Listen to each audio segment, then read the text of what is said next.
We all love economic.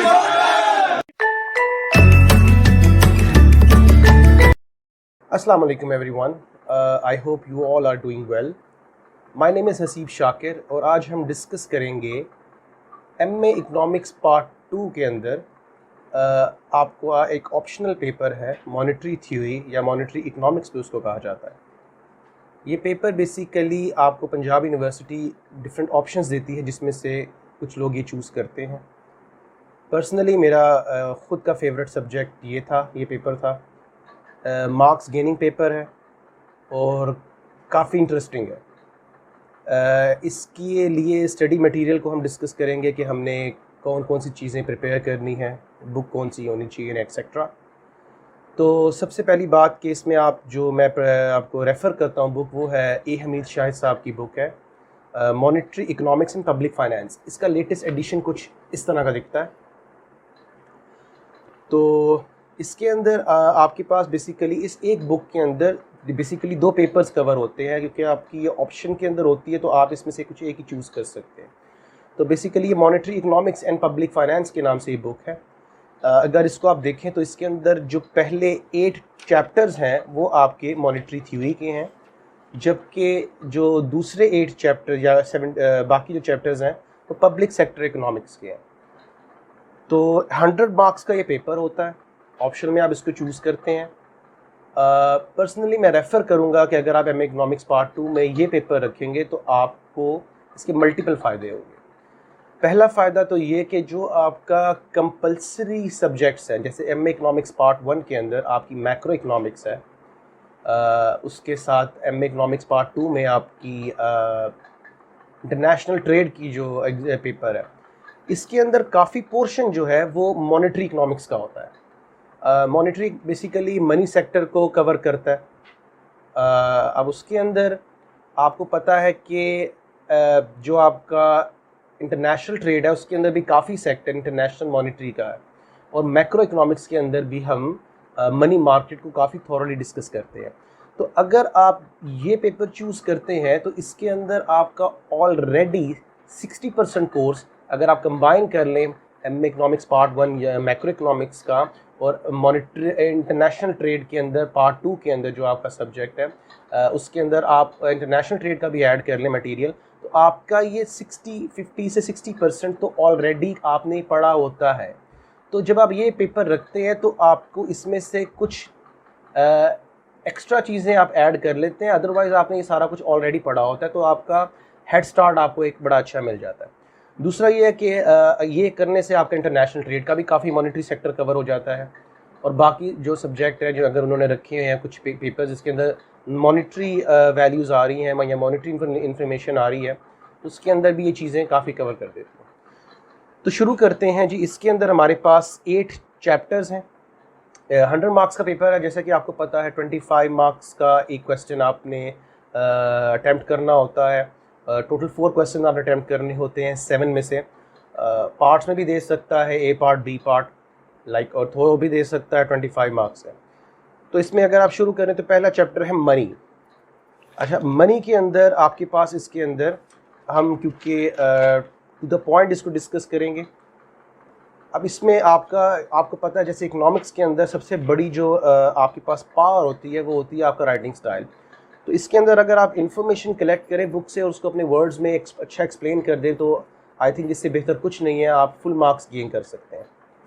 तो इसके अंदर ये देखिएगा कि पहले अगर आप आ जाए तो इसके अंदर एक टॉपिक है बार्टर सिस्टम एंड इनकन्वीनियंसेस।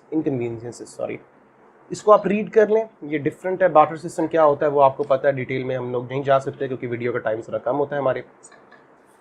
तो जो इसमें इंपॉर्टेंट टॉपिक्स हैं मैं आपको सीधा वहाँ लेके चलूँगा जो आप गाइड करके पेपर में गेन कर सकते हैं। इसका एक टॉपिक है मेरे पास बुक में आ रहा है पेज नंबर 10 के ऊपर, functions of money. Favourite question चल रहा है उसका, कोई एग्जामिनर का हमारे कोई 5 to 6 ईयर से। पहले क्वेश्चन में से ये आता होता है फंक्शंस ऑफ मनी या money as a medium of exchange. तो इसके ये 3 ये टॉपिक्स हैं इसके आगे कि मनी पैसा क्या होता है और वो उसे फंक्शंस क्या होते हैं। नेक्स्ट स्टेप में आप इसके आ जाएं definition and concept of money. ये मेरे पास पेज नंबर 14 पे है। अब ये जैसे कि आपने देखा कि macro economics and international trade के अंदर ये बहुत यूज़ होता है कि मॉनेटरी सेक्टर के अंदर what is money and what is the approach for money या डिमांड फॉर मनी। तो इसके अंदर आपका definition and concept of money, इसके अंदर आपकी कीन्स ने कहा था transition approach and all, liquidity approach, M1 M2 and M3 के नाम से आपको ये क्वेश्चन आता होता है, और ये आता भी 25 मार्क्स का अंदर है। अगर आपको 12 मार्क्स के अंदर आएगा तो खाली डेफिनेशन आपसे और साथ आपको M1 M2 पूछ लेगा। इसके बाद अगर आप आगे आ जाते हैं तो इसके अंदर मनी सप्लाई के नाम से, मनी सप्लाई इन पाकिस्तान के नाम से एक टॉपिक है, definition of money supply in Pakistan. ये 12.5 नंबर में नोट भी आ जाता होता है, या ये किसी क्वेश्चन के साथ पीछे जो हमने टॉपिक्स किए हैं functions of money and definition of money, उसके साथ ये 12.5 नंबर में अटैच कर सकता है। इसके बाद अगर आप आगे आ जाए तो एक और इम्पोर्टेंट टॉपिक है role and importance of money. What is the role of money या इम्पोर्टेंस ऑफ मनी, ये दो डिफरेंट चीज़ें हैं। ये टॉपिक एक आपका कवर होता है, और इसके बाद इस चैप्टर में और हमारे पास कुछ खास करने को नहीं है। दैट्स इट, चैप्टर 1 हमारा कंप्लीट हो गया। ये हार्डली 3 से 4 टॉपिक्स बनते हैं आपके। मेरा मशवरा ये है कि उसको रीड करें, बहुत इंटरेस्टिंग है। पैसा क्या होता है, कैसे वर्क करता है, वैसे भी आपको जानने की ख्वाहिश होती है कि हाउ द मनी वर्क्स, क्योंकि देखा जाए तो वो एक पीस ऑफ पेपर है, लेकिन उसकी वैल्यू कैसे अटेन होती है ये उसमें आप रीड करते हैं। सेकंड चैप्टर पे आ जाए, neutrality of money and role of money. Neutrality of money and role of money, तो इसके अंदर जिस तरह के आपने माइक्रो में पढ़ा है, सबसे बड़ा 2 मॉडल्स हैं इसके अंदर। क्लासिकल मॉडल, क्लासिकल्स क्या समझते थे, रोल ऑफ मनी आपको पता है, बड़ी बात बता दूं तो वो कहते थे कि money is use as a medium of exchange, और उसके अलावा उसकी कोई ख़ास इतनी अहमियत नहीं है। तो वही सेज लॉ, उसको एलेबोरेट किया हुआ सारा इसके अंदर। ये एक क्वेश्चन बनता है like role of money, classical model आप इसको कह सकते हैं। इसके बाद आपके पास कीनीजियंस मैक्रो इकोनॉमिक मॉडल आता है, या कीनीजियंस कीन्स का मनी मार्केट के अंदर क्या इसका रोल है मनी का कीन्स मॉडल के अंदर। तो ये 2 टॉपिक इसके अंदर बनते हैं। बाकी इसमें देखिए मैंने अब जैसा को बताया था, ISLM मॉडल इसके अंदर आ जाता है डिटेल में, आपने ऑलरेडी पढ़ा हुआ है मैक्रो इकोनॉमिक्स पार्ट 1 में, और derivation of IS, derivation of LM। तो जब आप ये पढ़ते हैं तो ऑलरेडी आपकी काफ़ी चीज़ें कवर हुई होती है, तो आपको हेड स्टार्ट मिल जाता है आगे ईजीली। तो इसके बाद आप आ जाएं जी simultaneous equilibrium and goods and money market, ये आपने किया हुआ ISLM के तौर पे। Derivation of aggregate supply curve, important topic है, इसको देख लें क्योंकि आपने ऑलरेडी पढ़ी हुई हैं चीज़ें, इसलिए आपको इस तरफ गो थ्रू करना है, और आपने इसमें ज़्यादा लाइक टाइम नहीं आपको लगाना पड़ेगा इसके अंदर। फिर इसके अंदर आपके पास, मेरे पास पेज नंबर 77 के ऊपर एक चीज़ आ रही है, the effects of monetary expansion on macro economics equilibrium. Monetary expansion का मैक्रो इकोनॉमिक्स इक्विलिब्रियम पे क्या फ़र्क पड़ता है, ये भी हमने पढ़ा हुआ है ऑलरेडी मैक्रो इकोनॉमिक्स के अंदर। अगर किसी ने डिटेल में आपको याद हो, बेसिकली इसके अंदर लॉन्ग टर्म, शॉर्ट टर्म और मीडियम टर्म एडजस्टमेंट्स होती हैं, या और बस ये इसमें थोड़ी बहुत चीज़ें। तो ये आपका चैप्टर 2 कवर हो जाता है, जिसके अंदर classical model, Keynes model, ISLM हमने ऑलरेडी पढ़ा हुआ, उसको गो थ्रू कर लें, और साथ एक आपका expansion, monetary expansion and macro economic equilibrium. Next आपका चैप्टर है supply and demand for money. ये मोस्ट इंपॉर्टेंट चैप्टर है, इसमें से एक क्वेश्चन जो आपका ऑलमोस्ट लाजमी इसमें आना होता है। तो चैप्टर स्टार्ट होता है, उसके बाद है इसके अंदर supply of money with reserve base, supply of money with the help of monetary base. ये 2 टॉपिक्स हैं डिफरेंट मैथमेटिकल इक्वेशन के साथ, इसमें सप्लाई ऑफ मनी को एक्सप्लेन किया हुआ है। अब वो जो आपको पूछेगा आपने वो देखना है। तो ये 12.5 नंबर में ये क्वेश्चन आता होता है, इसी के साथ पार्ट में दे देगा वो आपको। साथ ही आपका है determinants of supply and money multiplier. अब इसमें जो सोचने वाली बात है, सप्लाई ऑफ मनी एक टर्म यूज़ हो रही है, determinants of supply is totally different thing. Supply of money reserve base के साथ वो एक अलग चीज़ है। बेसिकली क्वेश्चन ये कहेगा कि सप्लाई ऑफ मनी क्या होती है एंड डिटर्मिनेंट्स क्या होते हैं, सप्लाई ऑफ मनी बनती कैसे है, सप्लाई ऑफ मनी होती किस तरह है, एंड मनी मल्टीप्लायर। तो ये 2 टॉपिक्स आपके इसके अंदर हो गए, supply of money with monetary base या supply of money with reserve base. इसके बाद आपका जो मैंने आपको बताया determinant of supply of money and money multiplier, ये भी इंपॉर्टेंट टॉपिक है। Money multiplier most important topic है। ये 12.5 नंबर में नोट भी आता होता है, लेकिन ये आपको किसी बी पार्ट के साथ अटैच करके normally determinant of money supplier या सप्लाई ऑफ मनी के साथ वो एक आपको अटैच कर देगा। इसके डिफरेंट मॉडल्स हैं, लेकिन आपने कोई एक ही मॉडल करना है और ऑल्टरनेटिव चीज़ें नहीं करनी होती, आपने वो एक्स्ट्रा दी होती है इन्होंने, वो आपने नहीं करनी होती। अच्छा, इसके बाद आपने इसके अंदर जो इम्पॉर्टेंट चीज़ें हैं, जो आगे मोस्ट इम्पॉर्टेंट है, इसके अंदर theories of demand for money है। ये 6 थ्योरीज है, इसमें से एक थ्योरी तो मस्ट होती है 25 मार्क्स की, लाइक उसमें कोई शक नहीं है, ये 6 में से एक थ्योरी आती होती है। फिशर्स अप्रोच और क्यूटीएम, क्वांटिटी थ्योरी ऑफ मनी, आपने ऑलरेडी पढ़ी हुई है मैक्रो इकोनॉमिक्स के अंदर पार्ट 1 में, अगर आपको याद हो। पीगो अप्रोच और cash balance approach. Keynes liquidity preference theory, ये भी पढ़ी हुई है आपने। ट्रांजैक्शन मोटिव, लोग पैसा क्यों रखते हैं, transaction motive, speculative motive. James Tobin's demand for money, Baumol demand for money and Milton Friedman demand for money. Milton Friedman इन्हें सबसे पसंद है, उसको आप कह सकते हैं। मिल्टन फ्रीडमैन बहुत इंपॉर्टेंट है, काफ़ी ज़्यादा आती है। तो ये थ्योरीज आपको सारी करनी है और बहुत इंटरेस्टिंग है, काफ़ी इंटरेस्टिंग है। थ्योरीज के बाद ये चैप्टर ऑलमोस्ट एंड हो जाता है। नेक्स्ट चैप्टर पे आ जाए, commercial banking system. Important chapter है, इसके अंदर से एक क्वेश्चन लाजमी आता होता है कि कमर्शियल बैंकिंग का क्या रोल है एक इकोनॉमिक डेवलपमेंट के अंदर। इसको कभी कभी वो पाकिस्तान के परस्पेक्टिव से भी पूछ लेता होता है। तो पहला टॉपिक है role of commercial bank in economic development. इसके बाद बैंकिंग स्ट्रक्चर इन पाकिस्तान। अच्छा, बीच में से कुछ टॉपिक्स मैंने छुड़वा दिए हैं, वो आपने नहीं करने, तो इसके बाद स्किप करके आपने डायरेक्ट आना है commercial banks and it's functions. मेरे पास पेज नंबर 172 है, commercial banks and it's functions. ये कमर्शियल बैंक के फंक्शन क्या होते हैं, 25 मार्क्स में पूछ लेता होता है डायरेक्टली। सेकंड है इसका टॉपिक है जो और इम्पोर्टेंट टॉपिक है, credit creation bye all commercial banks की क्रेडिट क्रिएशन कैसे होती है। काफ़ी इंटरेस्टिंग है अगर आप इसको देखें कि क्रेडिट क्रिएशन ये होती है। अगर मैं इसमें आपसे थोड़ा सा हिंट दूँ तो बैंक के पास अगर 1 मिलियन रुपीज़ है, डिपॉजिट लोगों के इकट्ठे होकर 1 मिलियन रुपीज़ है, तो वो उसका 10 टाइम्स ज़्यादा लोन्स इशू करता है। बैंक के पास इतना पैसा नहीं होता वो जितने लोन्स इशू करता है, तो वो कैसे करता है ये आपको इसमें पढ़ेंगे, बहुत इंटरेस्टिंग टॉपिक है। फिर उसके बाद आप आगे आ जाएं, the capital and money market. मेरे पास पेज नंबर 188 है। कैपिटल मार्केट और मनी मार्केट, इसमें डिफरेंस ज़्यादा होता है। What is the difference between capital market and money market. Structure of capital market of Pakistan, ये क्वेश्चन बनता है। फंक्शंस ऑफ कैपिटल मार्केट्स, ये भी एक क्वेश्चन आपको 12.5 नंबर में आ सकता है। और problems faced by money and capital markets of Pakistan, Pakistan के पर्सपेक्टिव से इन मार्केट्स को क्या क्या प्रॉब्लम्स फेस करनी पड़ती हैं।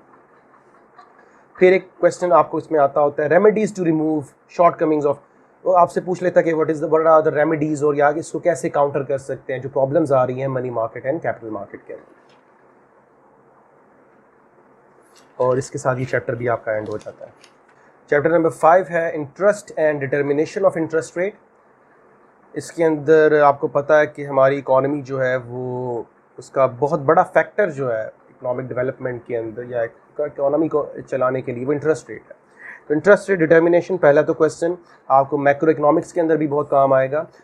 Differentiate between the real and nominal interest rates, Fisher's equation, relationship between inflation, nominal interest rate and conduct of monetary policy in inflation, ये topic important है।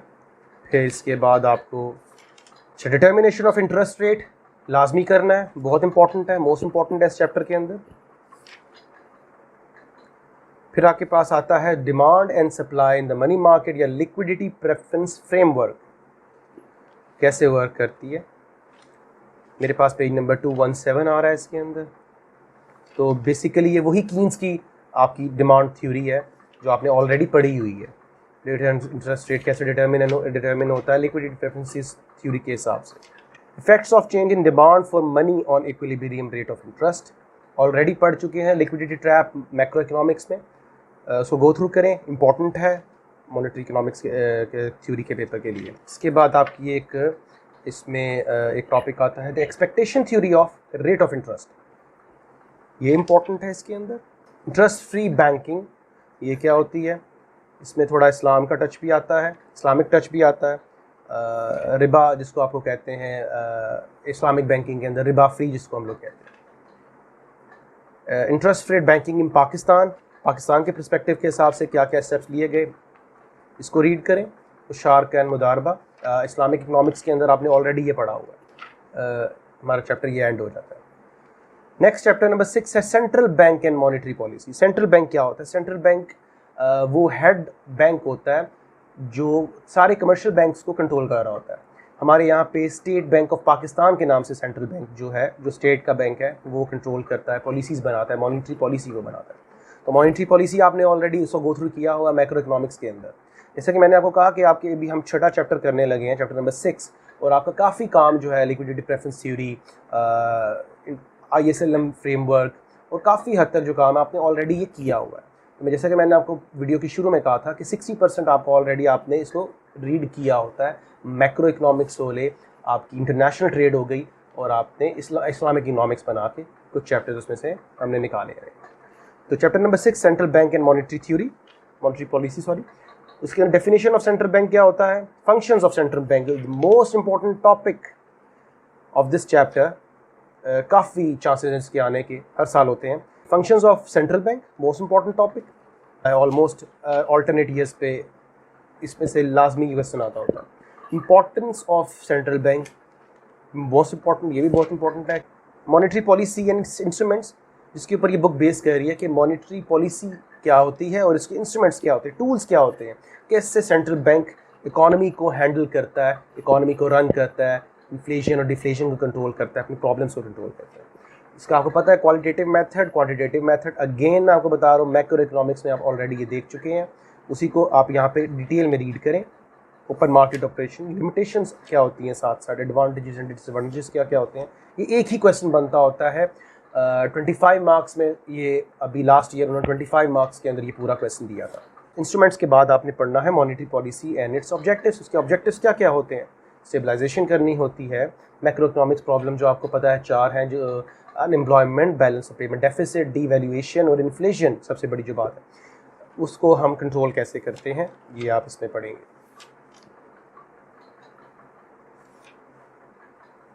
इसके बाद एक टॉपिक है monetary policy and developing countries. Developing countries और monetary policy कैसे successful बना सकते हैं आप उसके अंदर। फिर monetary policy and determination of equilibrium level in national income. National income के अंदर इक्विलिब्रियम लेवल कैसे लेके आएंगे? Through monetary policy.